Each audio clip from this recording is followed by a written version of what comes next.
Ben Shapiro is editor-in-chief of DailyWire.com and host of The Ben Shapiro Show. He joins me now. So, Ben, they spent $600,000 to prevent violence at your speech. How do you feel about that? Well, I mean, I'm not sure whether to be satisfied or insulted. I mean, I guess they're a bunch of Keynesian leftists. So from that perspective, I just created an enormous number of infrastructure jobs. But it really has nothing to do with me. It has to do with Antifa, obviously. There were businesses that boarded up early. I know that the Bank of America actually boarded up its own ATMs because they were afraid Antifa was going to go crazy and break them. They did what they were supposed to do, the authorities. And that's really the key here, is that for the first time in a year, the legal authorities said to the cops, do what you need to do, arrest people who show up with masks, arrest people who show up with weapons ready to do harm. And the police were staffed up. I mean, hundreds of police officers ringing the place. It was pretty obvious to Antifa that if they started anything, they were going to get their skulls crushed. Yeah, so I mean, they decided better of that. They finally woke up because they've been allowing these people to run wild for the last year and a half. It looks like overwhelming force and preventative action is the way to go. So what was the message of your speech, and was it handled well by the university? Did the students boo you? Were you hissed? Were you called names? What was it like? So, I mean, normally I don't even care if I'm booed or hissed or anything. That's fine. And people who protest, that's fine, too. I may think you're wrong. I may think you're dumb, but that's your right. The one thing that the university did wrong, I think they did the security right. But the one thing they did wrong was with regard to the allowing people into the crowd itself. They blocked off 1,000 seats and wouldn't let anybody up into the balcony because they suggested that Antifa might go up there and throw objects down onto the students below. Oh, my God. They made everybody who picked up an ID who picked up a ticket do so with ID, which, you know, in other contexts is racist, but in this context is totally fine. Yeah, right. You don't need an ID to vote, but you have to show one when you see Shapiro.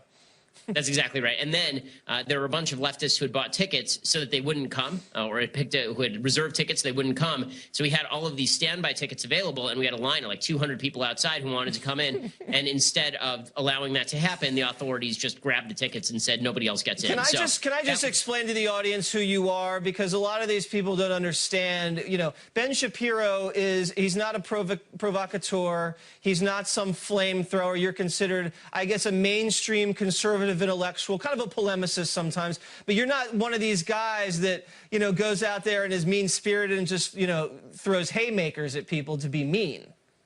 No, that's not my goal. My goal is to go out there and say things that I think are true, and if it makes you angry, then that's really your problem. But I'm not going out there to say deliberately provocative things just for the sake of saying deliberately provocative things. Well, let me show something weird example. Let me show you an example of one of your exchanges with one of these students about abortion. Let's see what it was.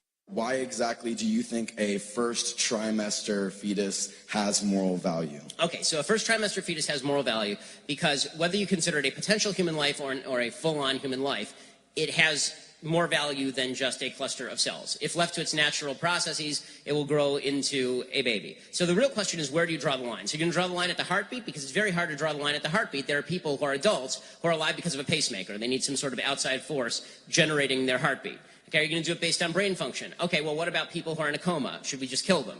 Right? The problem is, anytime you draw any line other than the inception of the child, you end up drawing a false line that can also be applied to people who are adults. So either human life has intrinsic value or it doesn't. I think we both agree that adult human life has intrinsic value. Can we start from that premise?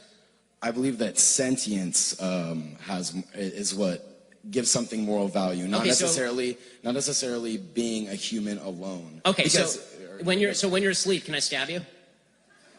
I'm still considered sentient when I'm asleep. Okay, if you are in a coma from which you may awake, can I stab you? Well then, no, I guess not. I mean, like, I'm glad you answered that, because I have no interest in actually murdering you. I mean, I think that's exactly what Berkeley needs. Here's my theory on this. You tell me if I have this accurate. I feel like these liberal campuses view conservative speakers as germs, and they don't want any exposure to conservative thought. So, you know, the germaphobes, they sanitize everything around the house, and they don't expose themselves to anything.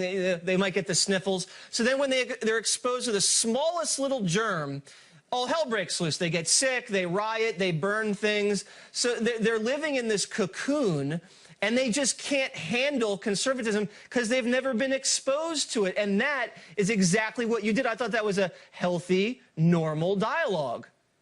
Yeah, I thought so too, and I think that your analysis is, especially with regard to the students, is exactly right. And one of the things that I really enjoyed about the events is that there were a bunch of people on the left who showed up and asked questions. I always thank people when they're from the left and they show up to ask questions. It was a really cordial dialogue, and that's what it's supposed to be. Right. But outside, you had people who were literally chanting, "Speech is violence."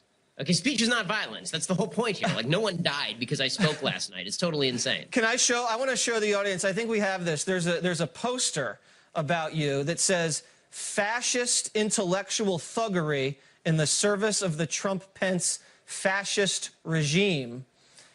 Wow. I mean, I didn't even know you were that big of a Trump supporter to begin with, but do they even know what fascist is? And I only have a few seconds left, so go ahead. No, I mean, if they knew what fascist was, then they would have been a little bit more, I think, doubtful about going into the middle of the plaza and shouting about President Trump. If you're really a fascist, then, you know, Big Orange Hitler would have shown up and shut him down. But that obviously didn't happen because we don't live in a fascist country, and President Trump is not a fascist president. All right, well, listen, at the end of the month, they have Bannon, Coulter, and Milo speaking at Berkeley, so they're going to have to hire a lot of therapists. Ben, always a pleasure. Thanks so much.